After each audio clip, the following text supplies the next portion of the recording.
Luar biasa sekali, tanamannya tetap tumbuh hijau seperti ini. Walaupun dalam kondisi cuaca yang ekstrim, hujan setiap hari, tetapi tanamannya tumbuh dengan maksimal seperti ini. Nah, hari ini kita akan membahas lagi bagaimana cara melakukan perawatan tanaman cabai, khususnya di saat hujan yang sangat deras seperti yang kita alami saat ini. Oleh karena itu, ikuti terus videonya, jangan di-skip agar tidak gagal paham.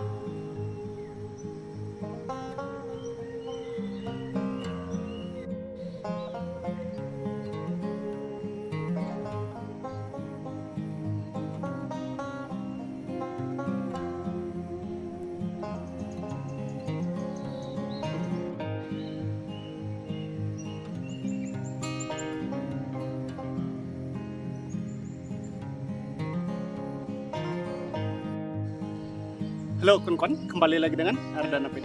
Nah, hari ini kita kembali berada di kebun tanaman cabai. Nah, seperti yang kawan-kawan bisa lihat di belakang kita ini, tanamannya sangat subur luar biasa. Dan hari ini kita akan memberikan tip lagi kawan-kawan bagaimana cara melakukan perawatan tanaman cabai, khususnya di saat cuaca yang sangat ekstrim. Di tempat kita ini hujan hampir setiap hari sekarang kawan-kawan. Kemarin sempat beberapa kurun waktu itu hujannya hanya setengah hari. Sekarang sudah mulai dari pagi jam 10 itu sudah mulai hujan kawan-kawan. Jadi aktivitas atau kegiatan kita sebagai petani di kebun itu sangat berkurang.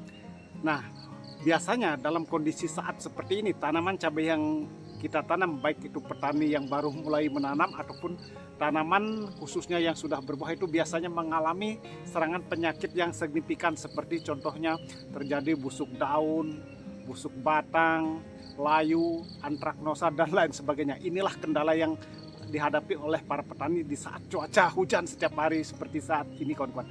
Nah, hari ini seperti yang sudah kita sampaikan, kita akan memberikan tip atau memberikan cara agar tanaman tetap dalam kondisi aman walaupun diguyur hujan setiap hari.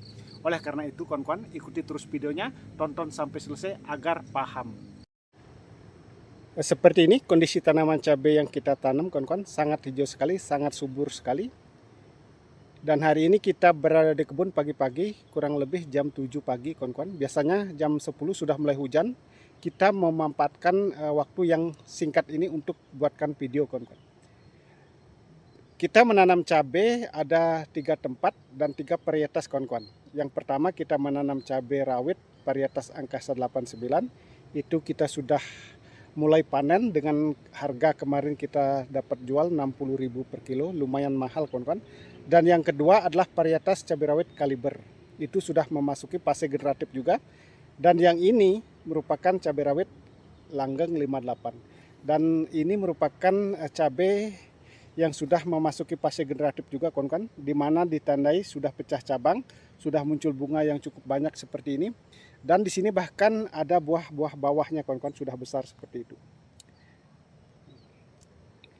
Nah, teknik dalam perawatan tanaman cabai di musim penghujan agar terhindar dari namanya bercak daun, busuk daun, layu ataupun antraknosa untuk tanaman cabai yang sudah berbuah, itu dimulai dari cara olah lahan. Nah, perlu diingat kawan-kawan, untuk menghindari penyakit seperti yang sudah kita sampaikan, itu dimulai dengan cara olah lahan. Ini sangat penting sekali. Nah, ini merupakan lahan bekas kawan-kawan, dulunya bekas tanaman cabai rawit ori. Nah, teknik caranya adalah kita bongkar mulsa, karena mulsanya sudah hancur, kita bongkar, kita tidak merubah bedengan. Nah, bedengan ini lebarnya kurang lebih 90 cm, hampir 1 meter, sedangkan selokan lebarnya kurang lebih 80 cm. Nah, setelah kita bongkar mulsa, kita tebar namanya kapur dolomit. Kita tambah kotoran ayam atau pupuk kandang ayam kawan-kawan, karena ini merupakan lahan bekas, otomatis tanahnya atau kesuburan tanahnya berkurang. Maka perlu kita menambah pupuk kandang. Nah, setelah kapur dolomit, pupuk kandang ditebar, kita menambah hanya pertipos, tidak menggunakan NPK. Karena ini musim penghujan, dikhawatirkan tanaman sangat subur, nanti mudah diserang penyakit. Nah, setelah 3 bahan itu tercampur, baru kita cangkul lagi bedengan itu agar 3 bahan tadi tercampur merata dengan tanah. Setelah itu kita rapikan, kita siram dengan menggunakan E4. Jadi penyiraman E4 ini dilakukan dengan basah benar-benar kawan kan.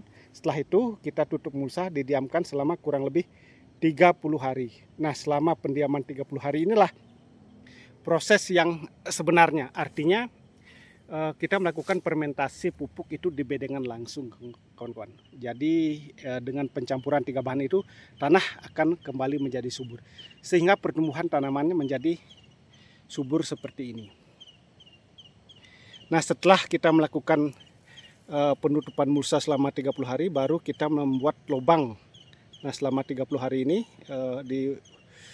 kita buat lubang. Ini jaraknya tanam kurang lebih 60 kali 50, kawan-kawan. Nah, setelah kita buat lubang, kita kocor dengan asam humat, trichoderma, dan silika karbon. Dosisnya masing-masing 3 sendok makan untuk 20 liter air per lubang, kurang lebih 100 ml. Nah, setelah itu baru kita melakukan penanaman.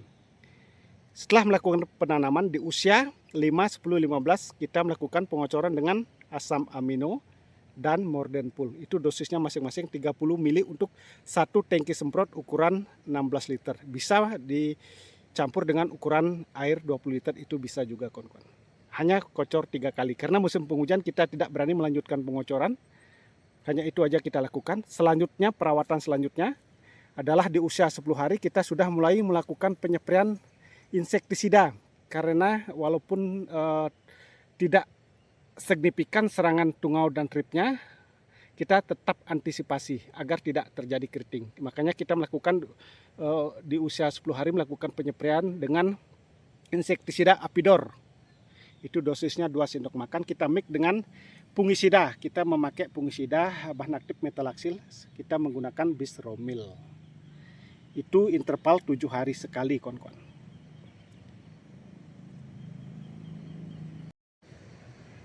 Untuk penyempraian Apidor dan Bisromil seperti yang sudah kita sampaikan, kita rolling lagi dengan insektisida Pegasus, kawan-kawan. Karena sempat beberapa minggu kemarin terjadi serangan tungau.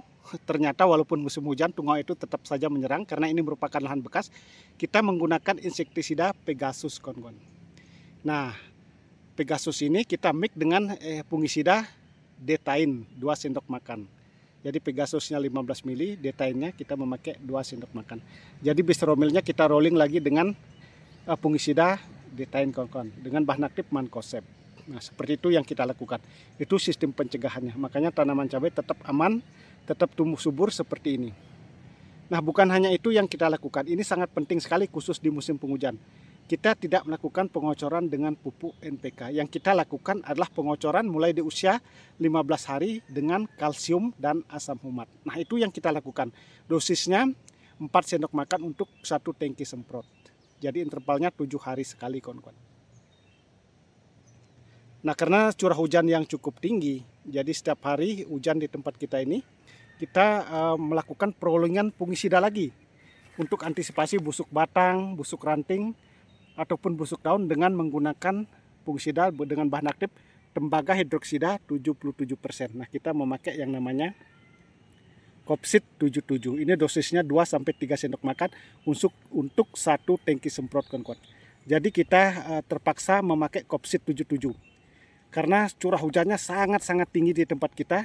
Jadi kalau kita tidak mengeluarkan ini bahan aktif tembaga hidroksida, biasa yang terjadi adalah daun cabai itu menguning, terjadi busuk daun, terjadi di sini biasanya busuk batang.